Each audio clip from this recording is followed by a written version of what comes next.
राजा उदयप्रताप के सामने अब सबसे बड़ा फैसला था। उनका चेहरा गंभीर था, लेकिन उनकी आंखों में एक नई चमक उभरी। उन्होंने धीरे से कहा, रानी, अगर आपके साथ सूर्य की तरह तपना मेरी प्रजा और राज्य के कल्याण के लिए आवश्यक है, तो मैं यह स्वीकार करता हूँ। रानी मुस्कुराई, लेकिन उनकी मुस्कान में एक रहस्य छिपा था। जैसे ही राजा ने उनका हाथ थामा, पूरी महल की दीवारें सुनहरी रोशनी से जगमगाने लगीं। अचानक रानी ने कहा, राजा, आपको यह जानना होगा कि मैं जहाँ जाती हूँ वहाँ अंधकार टिक नहीं सकता, लेकिन मेरे साथ रहना आसान नहीं होगा। मेरा स्पर्श जितना जीवन देता है, उतना ही जीवन से दूर भी ले जा सकता है। क्या आप अब भी तैयार हैं? राजा ने दृढ़ता से सिर हिलाया। रानी ने अपने गले से एक सुनहरी माला उतारी और राजा के गले में डाल दी। अचानक राजा की बीमारी पूरी तरह गायब हो गई। उनका शरीर शक्ति और तेज से भर गया। पूरी सभा खुशी से झूम उठी। लेकिन तभी रानी ने एक शर्त रखी। राजन, उन्होंने कहा,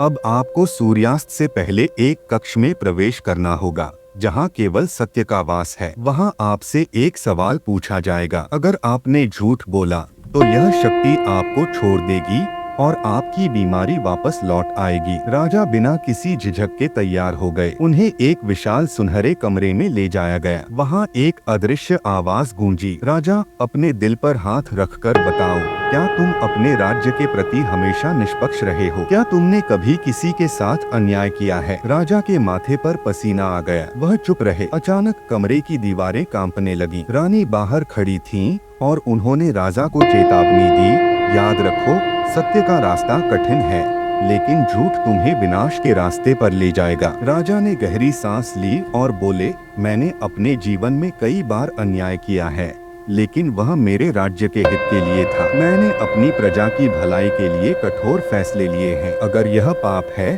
तो मैं इसे स्वीकार करता हूँ। जैसे ही राजा ने यह कहा, कमरे की रोशनी और तेज हो गई। आवाज ने कहा, सत्य तुम्हें मुक्त करेगा, तुम योग्य हो। लेकिन तभी एक और रहस्य खुला। रानी मुस्कुराई और कहा, राजा, मैं कोई साधारण रानी नहीं हूँ। मैं सूर्य देव की शक्ति का अंश हूँ और मैं यहाँ तुम्हारी परीक्षा लेने आई थी। अब मैं वापस अपने लोक जाऊंगी, लेकिन यह शक्ति तुम्हारे साथ रहेगी जब तक तुम सत्य के मार्ग पर चलोगे। अगर कभी झूठ का सहारा लिया तो यह शक्ति तुम्हें नष्ट कर देगी। राजा ने रानी को रोकने की कोशिश की, लेकिन वह सुनहरी किरणों में बदलकर गायब हो गई। महल में सन्नाटा छा गया। लेकिन कहानी यहीं खत्म नहीं हुई। कुछ दिनों बाद राजा के सबसे विश्वासपात्र मंत्री अचानक गायब हो गए। उनके कक्ष में एक पत्र मिला, जिसमें लिखा था, रानी वापस आएंगी, पर इस बार वह तुम्हारे लिए नहीं, तुम्हारे राज के लिए फैसला करेंगी। तैयार रहना। राजा। महल के हर कोने में सस्पेंस और डर फैल गया। रानी की वापसी का मतलब क्या था? क्या यह राजा के लिए एक नई चुनौती थी